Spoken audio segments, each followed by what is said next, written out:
Hi, guys. Hello. Pastor Terry, Pastor Alexis. We told you we would do videos, and we want to do training for you continually while home groups are happening, and this is video one for you.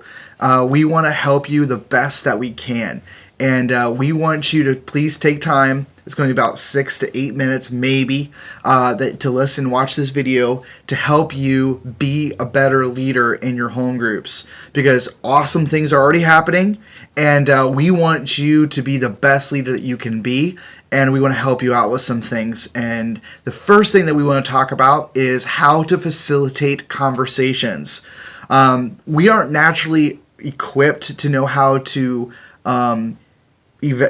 how to handle conversations, especially in larger groups. There's lots of things that can happen, and you're bringing all kinds of personalities into the group, and we want to teach you and to train you and to just remind you of how to facilitate conversations. Some of you already know how to do this and you're doing extremely well, but we haven't heard anything that says you're not. But we want to just give you and equip you in case it happens. So the first thing we're going to ask you to do this week, we highly recommend it this week and next week. Start off by reminding them of the things that you talked about on your week one. First things first is what you say here stays here. Yeah. Remind them that this week. What you say here stays here. We want to create an environment where they feel safe, where they can open up, they can have vulnerability occur in the group. The worst thing that can happen, that can destroy a home group, is when they share something and it leaves that room and enters into another group or into the church, and they will not come back. They may not come back to church, and they may not trust another follower of Jesus again, all because the information that was shared there didn't stay there. So that's one thing we want you to do, facilitate conversations, is remind them of that, is that whatever is said there stays there. Yeah, and also you may have noticed this happening already, or maybe not, but you may have one or two people who tend to dominate the conversation. That could also potentially be you. So in those moments where you have one or two people dominating the conversation, we really, again, want to facilitate the conversation and encourage. We don't want to encourage people not to speak, but we want to make sure that we're being respectful of everyone in the group and giving everyone an opportunity. So for those people who are dominating the conversation or tend to maybe take us on these long tangents that really have nothing to do with the conversation, it's really great as the leader to be able to say, hey, that's a great thing that you're bringing to the table. It's a great topic that you're bringing up, but I would love to hear more about it after group, or at another time. And that is a way for them to kind of know, hey, I need to rein it in, and hopefully that kind of shuts that down of allowing them to get some thoughts out, but also keeping the group open for everyone to have an opportunity to speak. And I would open up the conversation again this week with those two. The first thing is what you say here stays here, and two is say, hey, I just want to remind everyone that we just need to be mindful of not dominating the conversation. Yeah. And you're not pointing fingers, and you're talking to the whole group. I'm not saying that's happening in your group, but you're just reminding them, hey, let's just be mindful of those who it's easier for them to have and to talk and keep the discussion going.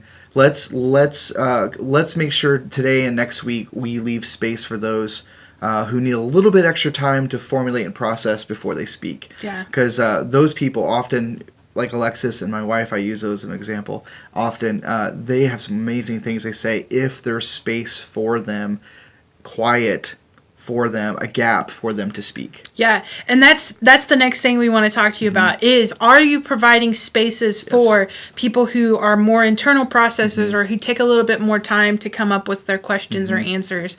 And so are you providing a space where it's quiet for a little bit, or there's a chance for them to speak into what conversation is having? Is there a space for that? So we really want to be mindful of the people who may be more reserved or may be more quiet, and are making sure that they're allowed a space.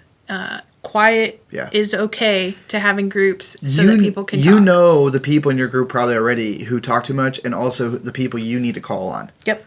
Be okay with that. Be okay with calling them. I know that if I'm facilitating a group and Alexis and Carissa are in the room, I'm going to allow conversations to stop and then call and say, "Hey, Alexis, what do you think about this?" And when she's quiet, that means she's processing, and it doesn't mean she doesn't want to answer. It just means she wants to process, and she's going to formulate her question, her answer, whatever. Yep. And then lastly, we want to make sure that we're asking open-ended questions. Yes. So, how so?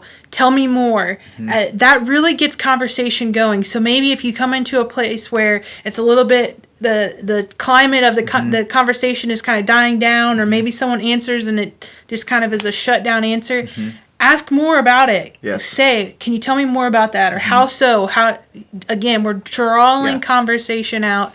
And there may be people in your group who also are really good at doing that too.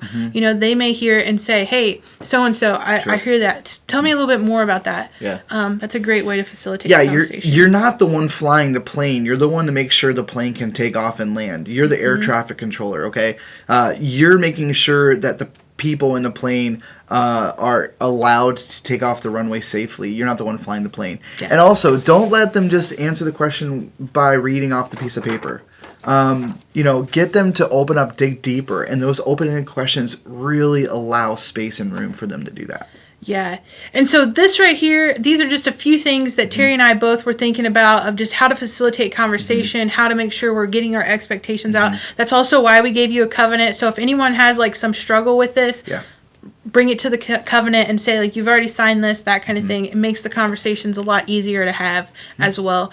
But also, it's a huge thing. We're already almost halfway through. Our first 10 weeks. Yeah, our first 10 weeks, which it just feels like it's flying by and it's crazy. But we told you guys during the training that you would be doing 5 weeks evaluation, which is that on-ramp, off-ramp for people who are in your group.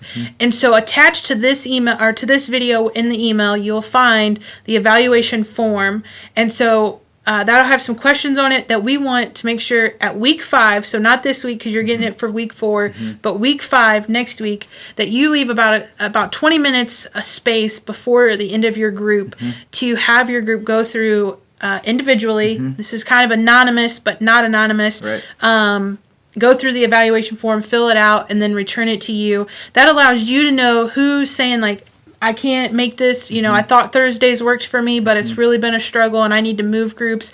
Or maybe it's just some feedback for you to know, hey, I have a really hard time, you know, in this tight space or something like that, that just kind of gives you a little bit more information about how to better lead the group or what maybe some of the struggles are, but also that on or off ramp for your group members if they need to switch for any reason at whatsoever. And again, we don't want them to feel stuck because we want them to be participating in home groups.